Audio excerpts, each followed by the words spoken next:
हे सगळे कसे एकत्र येऊ शकतात, आपण एक वेगळा पर्याय कसा देऊ शकतो ह्याच्यावर सुद्धा आमचं बोलणं चालू आहे. मनोज जरांगे पाटलांचं सुद्धा सकारात्मक दृष्टिकोन आहे त्यांना मी राजू शेट्टींची सुद्धा आमची चर्चा चालू आहे.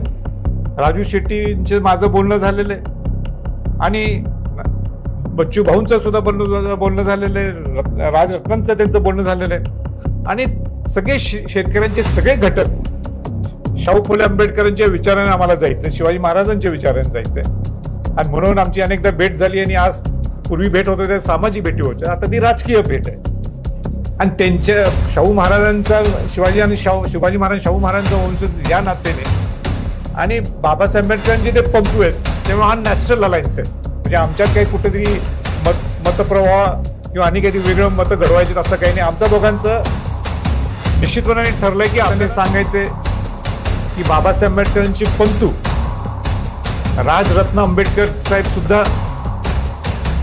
आमच्यावर आलेले की ह्या एक 15-20 दिवसात जनतेच्या व्यथा समजल्यानंतर आम्ही एक वेगळा पर्याय. नवनवीन अपडेटसाठी डिजिटल कोल्हापूर चॅनेलला सबस्क्राईब करायला विसरू नका. आमच्या फेसबुक इन्स्टालाही नक्की फॉलो करा. या 75 वर्षात नुसते हेवे दावे, मग इकडं महायुती असेल, महाविकास आघाडी असेल, कॉन्क्रीट आपण महाराष्ट्र कसं घडवू शकतो,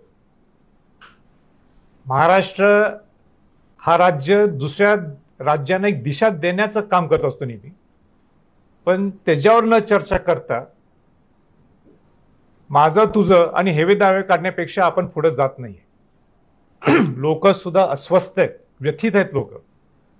जनतेने जो काही निर्णय दिला असेल लोकसभेच्या वेळी त्याच निर्णयावर पुढे जाऊ असं सगळ्यांना वाटत असेल तर साफ चुकीचं आहे.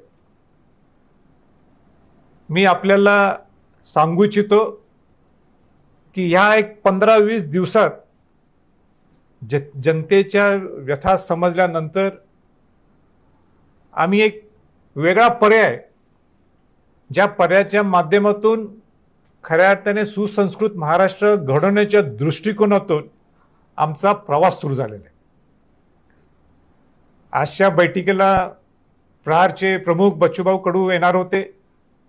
परत आमची मुंबईत एक बैठक झाली. कोर्टात त्यांची आज तारीख असल्यामुळे आज आणि उद्या म्हणून ते येऊ शकले नाहीत, पण आमच्यावर VC वर बोलले आता. ते बच्चूभाऊंच्यावर एक 4-5 मुद्दे आमचे जराशे मतभेद मी म्हणणार नाही, पण एका लाईनवर एका जागेवर येण्यासाठी एक आणि 2 मीटिंग लागतील. पण मला पूर्ण विश्वास आहे, आम्हाला सर्वांना विश्वास आहे, त्यात काही अडचण दिसत नाहीये. आज आनंदाने सांगायचे की बाबासाहेब आंबेडकरांची पंतू राजरत्न आंबेडकर साहेब सुद्धा आमच्यावर आलेले आणि त्यांच्या शाहू महाराजांचा शिवाजी महाराज शाहू महाराजांचा वंशज या नात्याने आणि बाबासाहेब आंबेडकरांचे ते पंतू आहेत तेव्हा हा नॅचरल अलायन्स आहे. म्हणजे आमच्यात काही कुठेतरी मतप्रवाह किंवा आणि काही वेगळं मतं घडवायचे असं काही नाही. आमच्या दोघांचं निश्चितपणे ठरलंय की आपल्याला शाहू फुले आंबेडकरांच्या विचाराने आम्हाला जायचं, शिवाजी महाराजांच्या विचाराने जायचंय आणि म्हणून आमची अनेकदा भेट झाली आणि आज पूर्वी भेट होते त्या सामाजिक भेटी होत्या, आता ती राजकीय भेट आहे. आज जय जवान जय किसान या पक्षाच्या नारायण अंकुशे सुद्धा आलेले. सैनिकांचा सुद्धा आवाज त्यांना मांडायचा. सैनिक केव्हा राजकारणात येत नव्हते, लांबच राहायचे, पण त्यांना सुद्धा असं वाटतं की सैनिकांच्यावर सुद्धा अन्याय होत आहे, आम्ही सगळे एकत्र येऊ आणि म्हणून एक चांगली सुरुवात आहे. राजू शेट्टींची सुद्धा आमची चर्चा चालू आहे. राजू शेट्टींचे माझं बोलणं झालेलं आहे आणि बच्चू भाऊंचं सुद्धा बोलणं झालेलं आहे, राजरत्नांचं त्यांचं बोलणं झालेलं आहे आणि सगळे शेतकऱ्यांचे सगळे घटक हे सगळे कसे एकत्र येऊ शकतात, आपण एक वेगळा पर्याय कसा देऊ शकतो ह्याच्यावर सुद्धा आमचं बोलणं चालू आहे. मनोज जरांगे पाटलांचं सुद्धा सकारात्मक दृष्टिकोन आहे त्यांना मी विनंती केली आता पाडायचं नाही, आपल्याला सगळ्यांना निवडून आणायला पाहिजे आणि ह्या दृष्टिकोनातून सुद्धा आमची सकारात्मक चर्चा चालू आहे. शेवटी त्यांचा उद्देश आमचा उद्देश एकच आहे.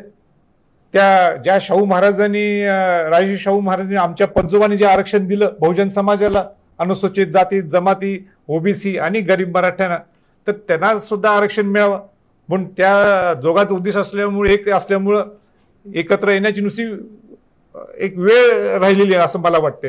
म्हणून ते लवकरच त्याच्यात सुद्धा सकारात्मक एक निर्णय लवकरच येईल असं मला पूर्ण अपेक्षा आहे. मला असं वाटतं की मी नेहमीच बोलतो आणि जे काय बोलायचं मी आता बोललोय, पुढं बोलायचंच आहे. मला वाटतं 2 मिनिटं राजरत्न आंबेडकर साहेबांनी बोलावं, नंतर मग काय पत्रकारांना काय प्रश्न असतील ते आपण विचारावं. आमची सकारात्मक दृष्टिकोनातून चर्चा झाली. एक ह्या 2 पर्यायापेक्षा महाविकास आघाडी महायुतीपेक्षा आमचा एक सुसंस्कृत महाराष्ट्र घडवण्यासाठी हा आमचा पर्याय आहे आणि हा सुसंस्कृत महाराष्ट्र घडवण्यासाठी आम्ही पुढे जाणार आहोत. या दृष्टिकोनातून आमची चांगली चर्चा झाली.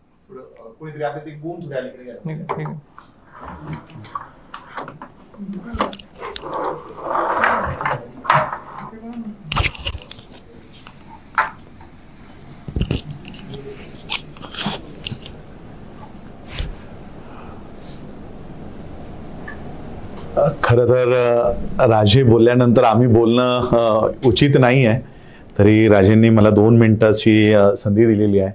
आज जे काही आपण महाराष्ट्रामध्ये बघत आहोत, म्हणजे मला जेव्हा मी बाबासाहेब आंबेडकरांचे लहानपणचं इतिहास वाचायचो त्यावेळेस ते चाळीमध्ये राहायचे आणि बाबासाहेबांचे वडील त्यांना रात्री 2 वाजता उठवायचे अभ्यास करण्यासाठी आणि 5 वाजेपर्यंत त्यांचा तो अभ्यास घ्यायचे, कारण 5 नंतर मग नळावरची भांडणं सुरू व्हायची आणि नळावरची भांडणं सुरू झाल्यानंतर त्या गोंधळात अभ्यास शक्य नसायचा. मला असं वाटतं की आता तो नळावरचं भांडण हे महाराष्ट्रामध्ये आता सुरू झालेलं आहे. म्हणजे आज जे काही आपण बघतोय जोडे मारो आंदोलन आणि हे केवळ यांचे वैयक्तिक जे काही द्वेष आहे, राग आहे, त्या रागापोटी यांनी अशा पद्धतीने कामकाज आज महाराष्ट्रामध्ये हे नळावरचं भांडण आम्हाला महाराष्ट्रामध्ये दिसतंय.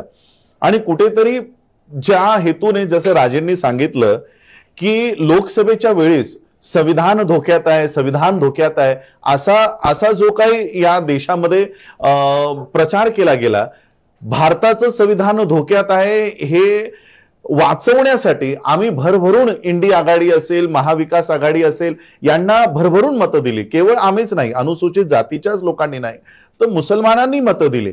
आज ज्यावेळेस खरंच संविधानावर ज्यावेळेस गालबोट उचललं जात आहे तर लोकसभेत गेल्यानंतर किंवा विधानसभेमध्येही हे एका प्रश्नाचंही उत्तर आता ते विचारत नाहीये. म्हणजे वक्फ बोर्डाचा प्रश्न असो किंवा अनुसूचित जातीच्या रिझर्वेशनचा मुद्दा असो, उलट सुप्रीम कोर्टानं ज्यावेळेस अनुसूचित जातीच्या आरक्षणामध्ये क्रिमी लेअरचा मुद्दा त्याच्यामध्ये ऍड केला त्यावेळेस काँग्रेस त्याचं स्वागत करताना मला दिसली. मग नक्की हे कोणत्या संविधानाचं बचाव करण्यासाठी हे बाता करत होते. आणि म्हणून आज कुठेतरी अनुसूचित जातीची लोक असतील किंवा मुस्लिम्स असतील, आम्ही कुठेतरी फसवणूक झाल्याची भावना आमच्यामध्ये आहे.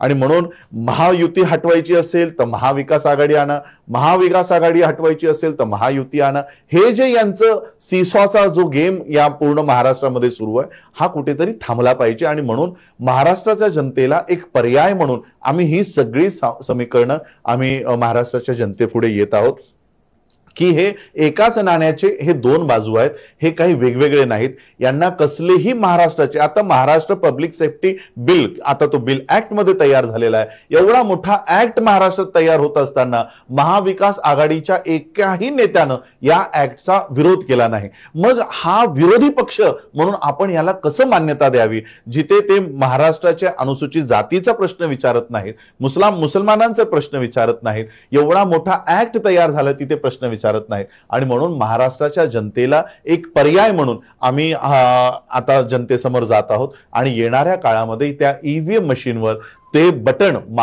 सामान्य व्यक्तीचं हक्काचं बटन देण्याचं काम आम्ही करणार आहोत. आता आम्ही कारण इलेक्शन्स अजून त्याला अवधी आहे आणि आमच्या या बैठका सुरू आहेत, अजून बऱ्याच बैठका आमच्या त्या होणार आहेत आणि महाराष्ट्राच्या जनतेसमोर पर्याय म्हणून आपण कसं जाणार आहोत, आघाडी युती म्हणून नाही तर महाराष्ट्राच्या जनतेला एक पर्याय म्हणून आम्ही आता लोकांसमोर येणार आहोत. एवढंच मी आजच्या प्रसंगी सांगेन. आजही बऱ्याच मीटिंग्स आमच्या होणं बाकी आहे. आमचा मॅनिफेस्टो की कशा पद्धतीने महाराष्ट्राच्या जनतेसमोर की एक सत्तामध्ये म्हणा किंवा काही पण आम्ही महाराष्ट्राच्या जनतेसाठी काय देणार आहोत, काय म्हणून आम्ही येणार आहोत, ते संपूर्ण आमचं त्याच्यावर वर्कआउट सुरू आहे. आणि एकदा ते फायनलाइज झालं की महाराष्ट्राच्या जनतेला आम्ही आमचा मॅनिफेस्टो, महाराष्ट्राचा पर्याय म्हणून आम्ही तो लोकांसमोर देणार आहोत. एवढं सांगतो आणि थांबतो.